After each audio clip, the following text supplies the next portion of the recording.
Salut tout le monde, j'espère que vous allez bien. Moi ça va. Je m'appelle Kadi, pour ceux qui ne me connaissent pas, qui voient ma tête pour la première fois. Et pour toutes les personnes qui ont toujours été sur ma chaîne, je vous remercie. Je me suis absentée pendant un long moment, mais parce que j'avais beaucoup de choses à faire. Mais je pense qu'il est temps de revenir sur YouTube et voilà. Alors, pour annoncer les couleurs, nous allons parler de l'affaire Vanessa Cachero.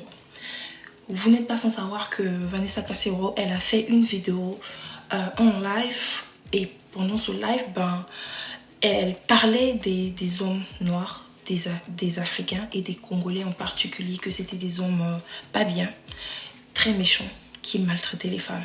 Au début, ça a commencé comme ça. Mais on pouvait voir qu'il y avait un mal-être en elle. Et apparemment, son fiancé, papa de son enfant, il était à la maison et il s'est senti visé. C'est de là qui a commencé le petit clash de couple. Alors, moi, je ne posterai pas cette vidéo parce que à la fin de la vidéo, de son live, elle disait de ne pas, elle suppliait les gens de ne pas enregistrer la vidéo, de ne pas vraiment faire de ça un buzz. Et je respecte cela. Et ma vidéo, j'espère qu'elle sera bien comprise. Vanessa Cachero, c'est une fille très belle, remplie de joie, une pépite pour l'Afrique et pour l'Europe d'ailleurs. Moi, j'ai connu Vanessa, quand je dis connaître, pas personnellement, mais c'est l'une des pionnières des réseaux sociaux. Elle a commencé dans les années, je pense, 2010, 2011, je ne sais pas.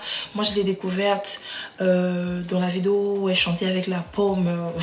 Sa vidéo, je pense que beaucoup de gens l'ont connue à travers cette vidéo-là. Pour moi, c'était une fille débordante de talent. Elle est comédienne, elle est drôle. Elle a juste besoin d'ouvrir sa bouche pour que tu ris. Mais son côté, dans sa vie de couple, ça n'a pas toujours été la joie pour elle. Et malheureusement, le peuple, sa communauté l'a toujours rappelé que ferme ta bouche, tu es juste une femme vulgairement qui ouvre ses pieds à tout bout de champ pour faire des enfants et tout. On a un problème en Afrique. Et ce problème, c'est que les gens ne sont pas tolérants. En commentaire, je voyais des gens qui la supportaient, qui l'encourageaient. Mais il y avait aussi des gens qui se moquaient, qui riaient, qui disaient « Elle ne ferme pas ses jambes, prochainement ça t'apprendra ». Des trucs comme ça. La plupart des profils qui faisaient des vidéos, qui répondaient pendant qu'elle pleurait, pendant qu'elle parlait de son mal-être, c'était des filles de peut-être son âge même, ou peut-être même des mamans qui se moquaient d'elle. Et elle n'arrêtait pas de dire « moquez-vous de moi » ou des trucs comme ça. Vanessa, c'est un talent. Elle est très intelligente. Elle a juste qu'à ouvrir la bouche et tu es MDR. C'est inné quoi, elle a ce truc-là.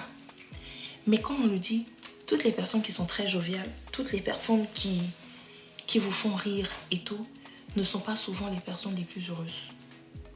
Je vous explique ma petite théorie. Je peux me tromper, mais je pense que j'ai une part de vérité. Il y a une part de vérité dans ce que je veux dire. Vanessa, elle est comme elle est parce que, elle n'a pas connu l'amour paternel. En 2015, en décembre 2015, elle a annoncé sur sa plateforme Facebook qu'elle allait rencontrer son père. Ça faisait 21 ans qu'elle n'avait pas vu son père. Donc, ce qui veut dire depuis qu'elle est bébé. Donc, elle n'a pas été éduquée par son père. Elle n'a pas eu l'amour paternel. Elle n'a pas eu cette affection. Je ne sais pas si vous comprenez ce que je veux dire. Ce truc-là où, si je fais ça, papa va se fâcher. Ou un papa qui te dit je t'aime. Un papa qui t'aide à étudier. Un papa qui t'aide. En tout cas, cette figure paternelle dans sa vie, elle ne l'a pas eu parce que son papa a quitté sa maman quand il était très bébé. Donc, elle a grandi qu'avec sa mère. Et Vanessa recherche l'amour dans tous ces hommes-là. C'est pourquoi, vous l'avez même écouté dans sa vidéo, elle dit que quand j'aime, je me donne trop, je suis bête ou je sais pas quoi. Non. Vanessa n'est pas une bête fille. Elle n'est pas du tout bête. Elle fait peut-être de mauvais choix en amour, pas parce qu'elle le voulait vraiment, mais parce qu'elle n'a pas connu l'affection. Et elle veut l'affection d'un homme. Elle veut coûte que coûte l'affection d'un homme. Et elle fait des erreurs. Elle fait des erreurs et elle tombe sur des pervers narcissiques. Et du coup, le chemin se répète. Vous voyez que c'est un schéma. L'homme vient, elle est heureuse. Dès qu'elle fait un enfant, l'homme se barre. Le schéma. Elle a fait un enfant, 2 enfants, 3 enfants. Et avec ce mec, elle se disait, je ne veux pas refaire les mêmes erreurs. Je veux plus qu'on m'insulte. Parce que, ben oui, nos communautés sont une maladie. On ne réalise pas combien nos commentaires peuvent affecter une personne. Une jeune fille comme elle, fragilisée par la vie, dès son bas âge. Et tous les jours, elle écoute. Oh, tu es une fille des mœurs légères. Oh, tu ne peux pas fermer tes pieds. Oh, tu as beaucoup d'enfants, de papas différents. Et patati, patassa, nanani, nanana. Tu ne sais pas garder un homme, des trucs comme ça là. Elle est obligée de rester dans cette relation toxique où l'homme la bat, où l'homme la traite de moins que rien, lui disent qu'elle n'est pas belle, qu'elle est sale, que ceci. Mais Vanessa Cassero, c'est une bombe. Elle est très belle. Elle est belle. Alors faites un effort, mes frères. Venez ici. Les garçons, là, venez ici. Venez. Faites un effort quand vous faites des enfants avec des femmes. Même quand vous ne voulez pas de ces femmes-là, faites un effort de rester dans la vie de vos enfants. Que ça soit une petite fille, que ça soit un garçon, ils ont besoin d'une figure paternelle dans leur vie. C'est très important.